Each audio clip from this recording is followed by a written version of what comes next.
नमस्कार मित्रों, आप सभी का अपने YouTube चैनल पर स्वागत है। इस वीडियो में देखेंगे निबंध के बारे में। सबसे पहले जानते हैं निबंध का अर्थ। निबंध का अर्थ होता है बंधा हुआ, अर्थात एक सूत्र में बंधी हुई रचना को निबंध कहते हैं।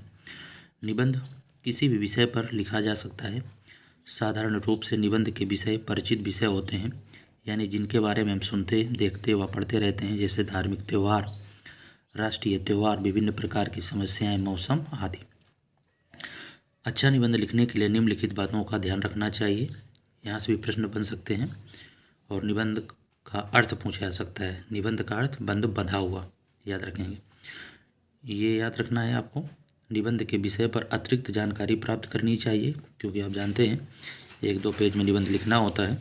निबंध की रूपरेखा बनाएं तथा अपने विचारों को व्यवस्थित कर देना चाहिए।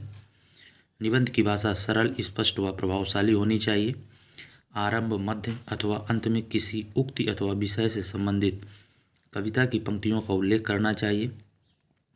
निबंध की शब्द सीमा का ध्यान रखना चाहिए और विषय से ध्यान नहीं हटाना चाहिए। विषय से संबंधित सभी पहलुओं पर अपने विचार प्रकट करने चाहिए। सभी अनुच्छेद एक दूसरे से जुड़े होने चाहिए। उपसंहार प्रभावशाली होना चाहिए। वर्तनी व भाषा की शुद्धता, लेख की स्वच्छता एवं विराम चिन्हों के प्रयोग पर ध्यान देना चाहिए। निबंध के अंग की बात करते हैं तो मुख्य रूप से निबंध के 3 अंग होते हैं।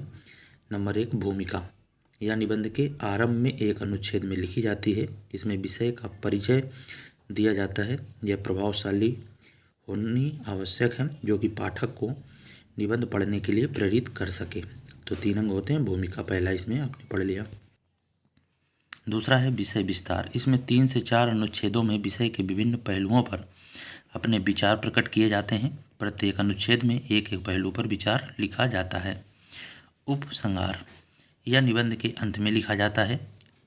इस अंग में निबंध में लिखी गई बातों को सार के रूप में एक अनुच्छेद में लिखा जाता है। इसमें संदेश भी लिखा जा सकता है।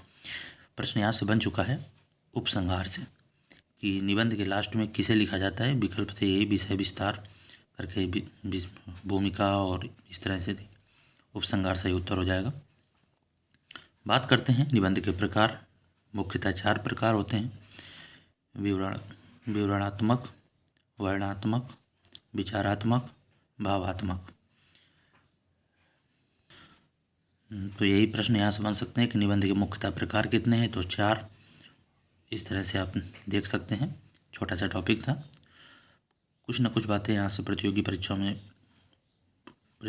में यहाँ से 1-2 प्रश्न देखने को मिले हैं, बन सकते हैं। सरल सा टॉपिक है। 2-3 बातें आप अच्छे से याद रखिएगा। फिर मिलेंगे किसी अन्य वीडियो में अन्य जानकारी के साथ। जय हिंद।